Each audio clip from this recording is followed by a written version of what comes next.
This is Saman Patra from Odisha, and in this particular series, we are talking about mental and emotional health of students, basically. So the series name is Kuch Ankahi Baatein, Untold Stories, and today we have a special guest who is a psychotherapist and an entrepreneur, and she will be joining us soon. Hi, namaste. Good evening. Namaste. Good evening. How are you? I'm good, doing better. How are you?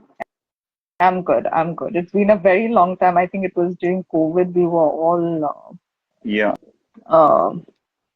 doing these lives very often. Um, true. So, welcome once again, I would say, because we did a live session long back. yeah. Thank you so much. Welcome. As you know, you have been you live in Mumbai and Dubai as well, right? Yes, Okay. yes. Okay. So, what is the difference in the thought process, and what is the basic difference do you find in India and Dubai of people's thought process as well as their way of conveying their emotions and mental? Uh, See, I believe in Asia in general, Mm-hmm. we still look down upon mental and emotional health. It's still not considered a very big issue, very big problem. Mm-hmm. Whereas it is because if we don't take into account how our behaviors or the behaviors of others impact not just our day-to-day living, but also our physical health. Mm-hmm. Now, when it comes to a country like India, we need Uh-huh. to also take into account, I believe population sometimes plays a big stressor Mm-hmm. because when you're looking at, see, Dubai is a city, right? It's a smaller place. Yeah. And it comes with its different challenges. It can get very lonely. It can kick in a lot of imposter syndrome because you see things that are so flashy. You never feel Mm-hmm. enough that, this is not, I still have to do more, or, I still have Yeah. to, it is, I love Dubai, but it Mm-hmm. can tend to make you feel a little lonely because it's very materialistic somewhere. But at the same Yeah. time, it's also a land of opportunities. You can come from Yeah. nowhere and you can do everything. So Mm-hmm. that is the beauty about Dubai, and it's also very safe, especially Yeah. when we're talking about safety for women. Mm-hmm. This plays a large role, Okay. which India is still kind of working on. I would not like to demean any of the two countries because both have their pros and cons. But Yeah. safety when it comes to women and safety in general plays a huge factor Yeah. um, with um, with a lot of things because you realize when you're in Dubai, you're not worried about if you will be safe or if you're traveling at night or if you've left something. You're not worried Mm-hmm. that, of course, you need to be vigilant. You don't need Yeah. to be absent-minded, which I sometimes tend to be. Mm-hmm. But you're not petrified. Whereas India can, that safety aspect is something that kind of comes into play, especially when it comes to safety around women. That I wouldn't say it's an unsafe place at all. Mm-hmm. Mumbai is one of the safest places, but yes, that is definitely something. Now, I was talking about population. Yeah. When you're talking about places that are very populated, you're also talking about opportunities that can sometimes be a little imbalanced. Yeah. And Yeah. I'm talking about opportunities in the financial sense, right? Mm-hmm. And we need to understand that and this is what I have understood, financial trauma can be very, very large, right? And when Yeah. you top it up with population, that population increases competition. Yeah. So if True. you don't, you can sometimes do your best and you still won't be able to make it. But and you know it for a fact that there are 10,000 people waiting for you, True. The which I competition part. feel yes, which Mm-hmm. I feel sometimes plays a huge role on our mental health in general. Mm-hmm. But this is See, I think this is I don't know if I should call it a problem, but this is something, I think this is a reality we need to face, and it's existing pretty much everywhere. You know, True. and with more and more changes in the way we live, with more and more changes in the way we are adapting to situations. Yeah, Um, so yeah, absolutely. I completely agree. Absolutely. I would like to add a couple of things over here. Um, sure. the major change, what I see in a positive way, there is a lot of awareness. You told it completely right. But when you talk about knowing things, people are getting aware about mental health. Okay, they are knowing about mental health, but knowing thing and understanding thing, there's a difference. So I'll tell you about my experience when I was roaming around India. Okay, I've been to Maharashtra, I've been to Mumbai, many places. Okay, during my journey, and I was shocked to know most of the renowned school teachers, principals, directors of schools and colleges, they know about mental health, but they don't have that understanding about mental health. That is number one. Most of the school students, they don't even know about emotional health. They've heard about mental health. They don't have the understanding about it. Okay, so I think knowing things or knowing people, I may know many people. Okay, but the question is, do I understand them? Okay. So Yeah, I think knowing and understanding, it takes a process. It's a process to understand a couple of things. So I yeah. think awareness and education on related to mental health is equally important, right? It is, What is your and yeah? you rightly put it. Mhm. I'm sorry to cut you here. Yeah. I think it starts at a very young age.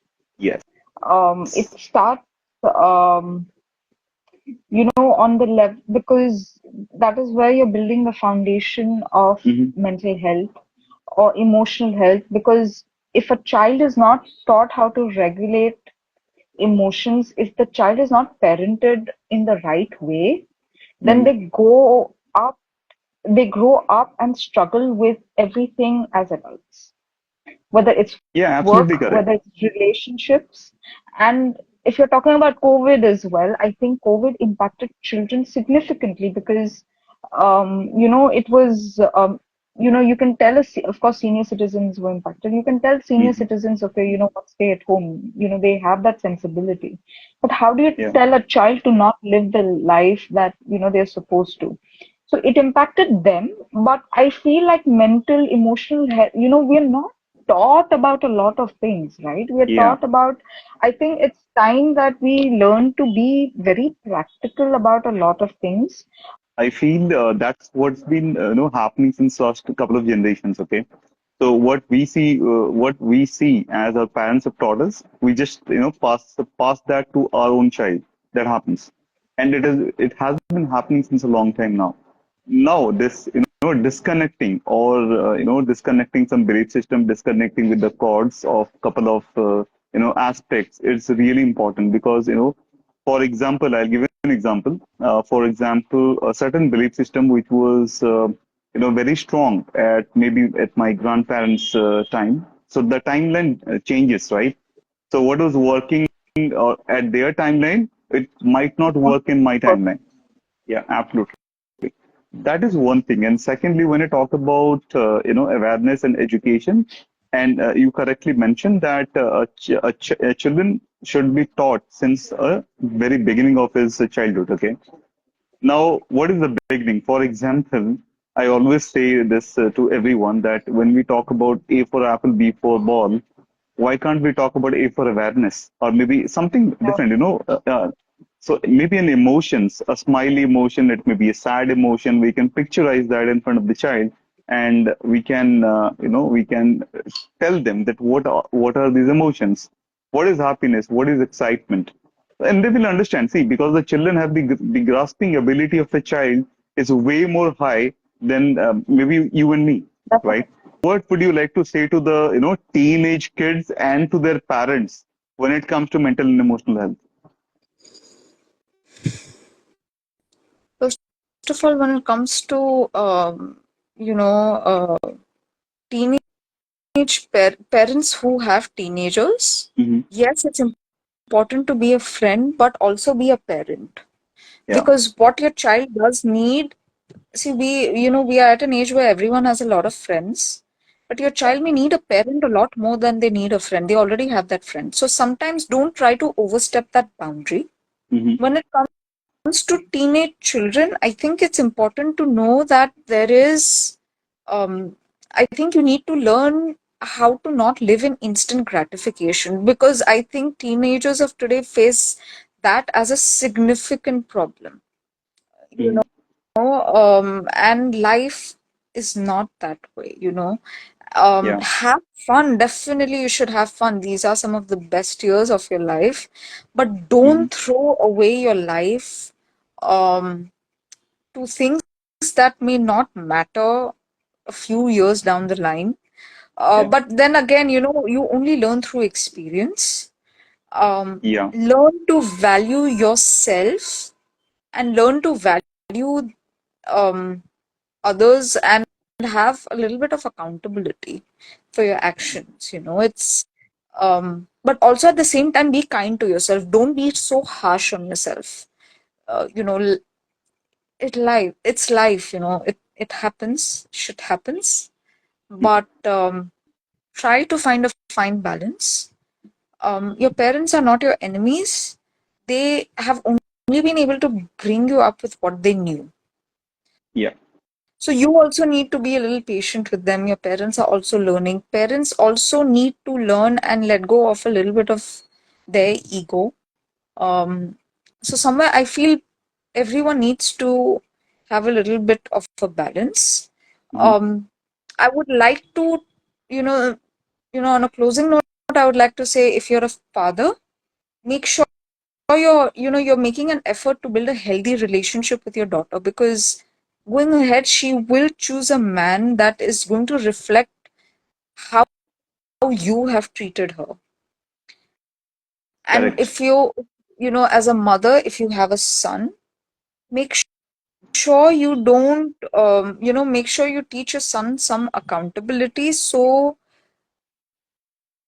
it doesn't impact the woman he chooses as a life partner. Yeah. Let go of the grip a little bit, you Absolutely know, correct. and raise your children equally. Um, both need to be empowered in their own ways, Yeah. but try and make sure the roles are not reversed, because when roles get reversed, that's where all the problem starts. True. Absolutely correct. So, Ishita ji, thank you for sharing all your insights about mental and emotional health. I think this was a bit briefing we did today. It Yeah. was a briefing conversation we had today. Thank you so much. It was a great session, Thank Ishita ji, you. and Thank you for your thank you for time. coming. Thank you Thank you for so coming. much. Thank Thank you. you so much. Take care. Good Bye. night.